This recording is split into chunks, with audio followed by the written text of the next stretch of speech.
الحمد لله رب العالمين والصلاة والسلام على أشرف الأنبياء والمرسلين وعلى آله وصحبه ومن تبعهم بإحسان إلى يوم الدين أما بعد. میرے اسلامی اور دینی بھائیوں، اللہ تعالی ہم تمام کو عافیت میں رکھے، دنیا اور آخرت کی بھلائیوں سے مالا مال فرمائے، آمین. سورۃ البقرہ آیت نمبر 30 سے 34 ہمارے ساتھ ہے کہ انہی آیتوں کی تفسیر ہم سنتے ہیں. ان آیتوں کے آخر میں اللہ تعالیٰ نے فرشتوں کو حکم دیا کہ وہ آدم علیہ السلام کے اکرام میں، تعظیم میں اور اللہ تعالیٰ کی عبودیت کے اظہار کے لیے آدم علیہ السلام کے سامنے سجدہ کریں. انہوں نے اللہ تعالیٰ کے حکم کی اطاعت کی اور تمام فرشتے اسی وقت سجدے میں گر گئے. لیکن اللہ تعالیٰ نے ان آیتوں میں فرمایا الا ابلیس ابا، سوائے ابلیس کے، اس نے سجدہ کرنے سے انکار کر دیا. اس نے اللہ تعالیٰ کے سامنے تکبر کا اظہار کیا اور آدم علیہ السلام سے اپنے آپ کو بڑا سمجھا. اس نے تکبر سے کہا اَأَسْجُدُ لِمَنْ خَلَقْتَ طِينًا، بنی اسرائیل آیت نمبر 61. کیا میں ایسے شخص کو سجدہ کروں جسے تو نے مٹی سے پیدا کیا ہے؟ یہ انکار اور تکبر اس کے اس کفر کا نتیجہ تھا جو اس کی فطرت میں پوشیدہ تھا. اس وقت اللہ تعالی اور آدم علیہ السلام سے اس کی عداوت اور دشمنی ظاہر ہو گئی اور اس کا کفر اور تکبر عیاں ہو گیا، بالکل کھل گیا. دوستو عزیزو، ماں اور بہنوں، یہ جو آیتیں ہم نے پڑھی ہیں، آیات سورہ بقرہ آیت نمبر 30 سے 34 تک، ان آیتوں سے ہمیں کچھ باتیں، کچھ نصیحتیں، کچھ نکات معلوم ہوتی ہیں. انہی کو ہم لیتے ہیں. یہ نکات جس میں سے سب سے پہلی چیز ان آیتوں سے یہ بات ہمارے سمجھ میں آتی ہے کہ اللہ تعالی کے کلام کا اثبات، یعنی اللہ تبارک و تعالی بات کرتے ہیں، وہ ہمیشہ سے بات کرتا رہا ہے. وہ جو چاہتا ہے کہتا ہے، وہ جو چاہتا ہے کلام کرتا ہے، یعنی گفتگو کرتا ہے، بات کرتا ہے.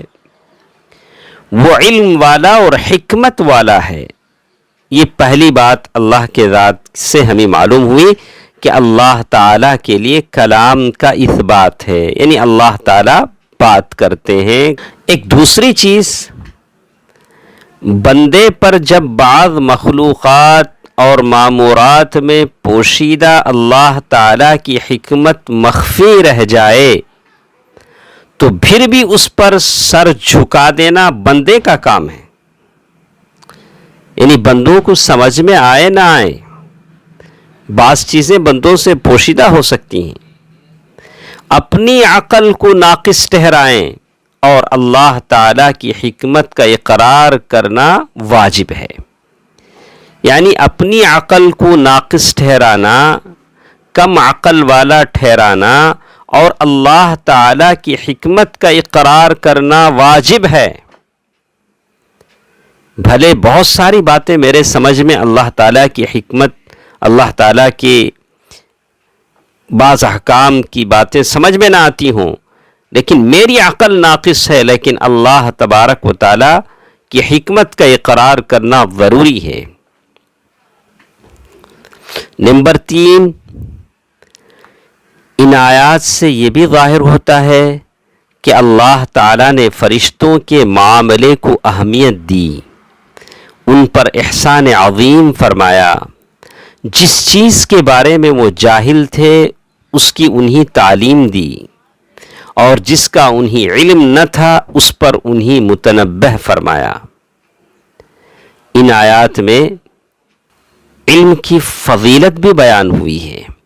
ان آیات سے سورۃ البقرہ آیت نمبر 30 سے 34 تک کی ان آیات میں علم کی فضیلت بیان ہوئی ہے۔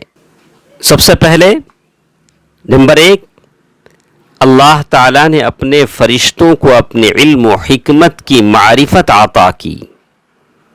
نمبر 2، اللہ تعالیٰ نے ان کو اس حقیقت سے واقف کرایا کہ آدم علیہ السلام کو بربنائے علم فضیلت حاصل ہے، اور علم بندے کی افضل ترین صفت ہے۔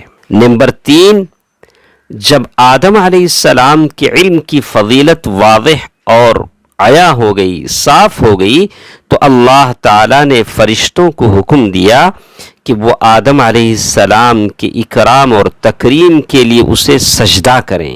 نمبر 4، کسی اور کو کسی امتحان کے ذریعے سے آزمانا، جبکہ اس امتحان میں کچھ لوگ پورے نہ اترے ہوں، پھر امتحان میں پورا اترنے والے صاحب فضیلت سے یہ امتحان لے تو یہ اس شخص سے زیادہ کامل ہے جس سے ابتدا میں امتحان لیا گیا تھا۔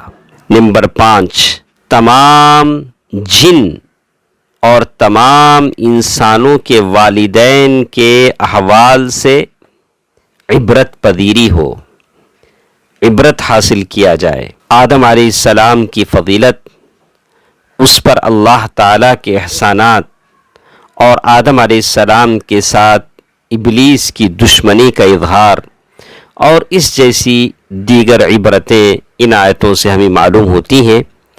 اور بھی بہت ساری باتیں اس صورت کی ہمارے ساتھ ہیں، انشاءاللہ کل کے درس میں ہم سنیں گے۔ اللہ تعالی بہتر بات سننے اور عمل کرنے کی توفیق دے، آمین۔ والسلام علیکم ورحمۃ اللہ وبرکاتہ۔